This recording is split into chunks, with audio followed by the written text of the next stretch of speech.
అన్ని వర్గాల వారు, అన్ని కులాల వారు, అన్ని మతాల వారు యూనిఫామ్గా మరి ఇలాంటి తీర్పుని ఇస్తే నువ్వు ఈ రోజున ఆయన పరామర్శిస్తున్నావంటే అంటే ఈ రాష్ట్రాన్ని ఏ రకంగా ఎటు తీసుకెళ్దామని నీ ప్రయాణం అని చెప్పి మేము అడుగుతాము.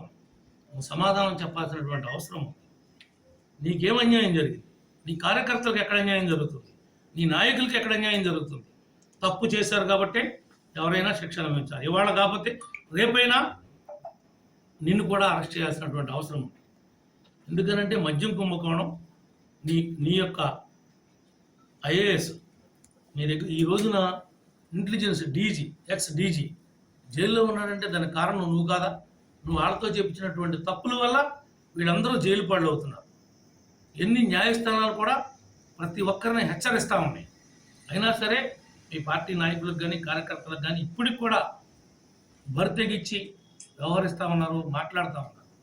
సొంత నిన్ను ఎత్తుకు పెంచిన బాబాయే నువ్వు చంపించావని మేము చూడలేదు, మేము అంటలేదు. కానీ మీ యొక్క చిన్నాయన కూతురే ఆ ముద్దాయిలకి కొమ్ము కాస్తున్నావు అని చెప్పి నిన్ను ప్రశ్నిస్తూ ఉంది. నీ తల్లి ప్రశ్నిస్తుంది, నీ చెల్లి ప్రశ్నిస్తుంది. వాళ్ళ మాటలకు సమాధానం చెప్పు. నువ్వు ఫస్ట్ వాళ్ళందరికీ ఆన్సర్ చేసిన తర్వాత నువ్వు మాట్లాడు. ఎవరైతే నీ బాబాయ్ మర్డర్ కేసులో ప్రధాన ముద్దాయిలుగా ఆరోపణలు ఎదుర్కొన్నటువంటి వారు ఉన్నారో వాళ్ళని నువ్వు ఈ రోజు నాటికి కూడా పార్టీ నుంచి సస్పెండ్ చేయకోకుండా నువ్వు వాళ్ళతో అంటగాగుతూ నీ బాబాయిని చంపిన వాళ్ళతోనే నువ్వు ప్రయాణం చేస్తున్నావు అంటే నిన్ను నమ్ముకున్న వాళ్ళకి నువ్వేం చేయగలుగుతావు అని కూడా ఈ రాష్ట్ర ప్రజలకి సందేహం కలుగుతావు. అందుకే నిన్ను 11 సీట్లకే పరిమితం చేశారు. చేసిన తప్పులు నువ్వు కడుక్కోవాల్సిన బాధ్యత నీ మీద ఉంది. నువ్వేదో ఇదేదో పెద్ద అన్యాయం జరిగిపోయిన తెనాల్లో అంటే ఉత్తిపుణ్యానికి నన్ను 71 రోజు జైల్లో పెట్టావు. ఆ రోజు అన్యాయం చేసినట్టు కాదు నువ్వు. మేమేమైనా తప్పు చేసామా? మేమేమైనా ద్రోహం చేసామా?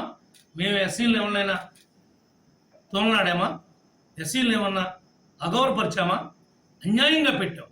ఒక ఎస్పీతో ప్రెస్ మీట్ పెట్టించి రండి చింతమనేది బాధితులుంటే అని 1+1 ఆఫర్ లాగా ప్రెస్ మీట్ పెట్టి మీ ఎస్పీ ఆయన యొక్క ఐపీఎస్ స్థాయి దిగజార్చుకున్నాడు. కేవలం నువ్వు అతన్ని ఆ రకంగా పెట్టమని ఆదేశించడం వల్ల ఈ రోజున ఈ ప్రభుత్వం అట్లా చేయటం లేదే.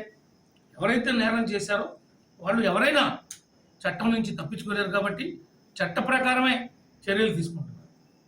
ఏదైనా ఉంటే ముఖ్యమంత్రి గారికి, ఉప ముఖ్యమంత్రి గారికి, గవర్నర్కి చెప్పు. నువ్వు నాతో పాటు శాసనసభ్యుడివే, నీకు ఆ రైట్ ఉంది.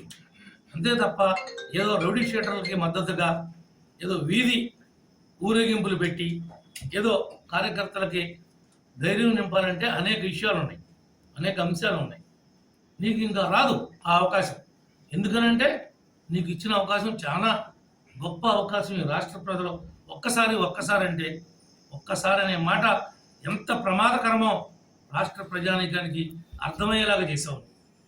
ఇంకా నువ్వు ప్రజాస్వామ్యంలో కొట్లాడే నైతిక అర్హత నీకు లేదు అని చెప్పి ఈ సందర్భంగా నేను తెలియజేస్తాను. ఈ ప్రభుత్వం ఏ వర్గానికి పొడిచింది, ఏ రకమైనటువంటి వారికి అంటే మేము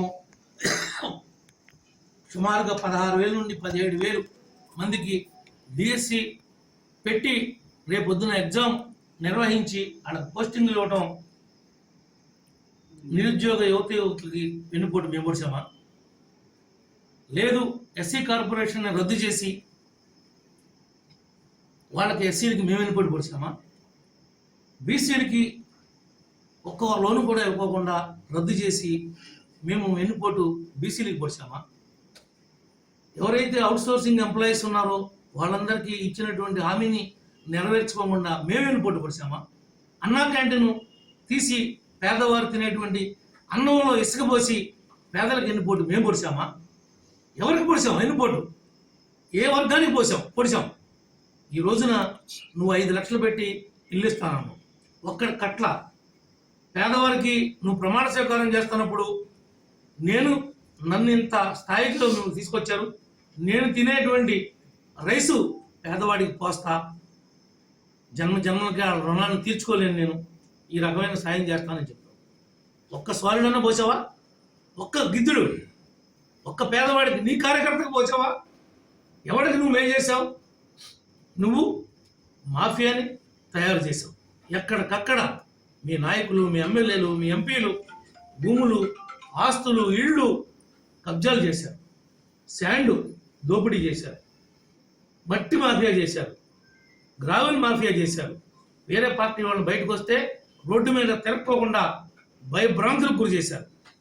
రోజు పొద్దున్న ఏదైనా కార్యక్రమం ఉందంటే పొద్దున్నే తెల్లారక ముందే మేము లేచేపాటికే మా ఇళ్ళకాడ పోలీసులు కాపలా పెట్టాం.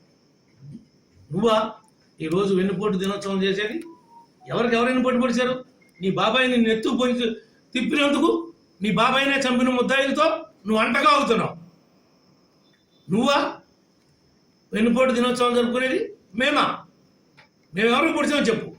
మేము ఇచ్చినటువంటి హామీలు సూపర్ 6. మాకు అధికారం వచ్చి ఫస్ట్ సంవత్సరం కాబోతాం. ఓకే, మేము నెల తిరగకముందే మా ప్రధానమైనటువంటి హామీ 4,000 పెన్షన్ ఇచ్చి ఆ యొక్క రుణం తీర్చుకున్నాం. ఎస్సీలకి, బీసీలకి 2,50,000 ఇంటికి ఇస్తానని చెప్పి వాగ్దానం చేసాం, ఇంప్లిమెంట్ చేస్తాం. ఏవైతే నువ్వు ఇల్లు శాంక్షన్ చేసావో ఆ ఇళ్ల వాళ్ళందరికీ కూడా నెల నెల వాళ్ళ పురోగతిని బట్టి బిల్లులు కొడతా ఉన్నాం.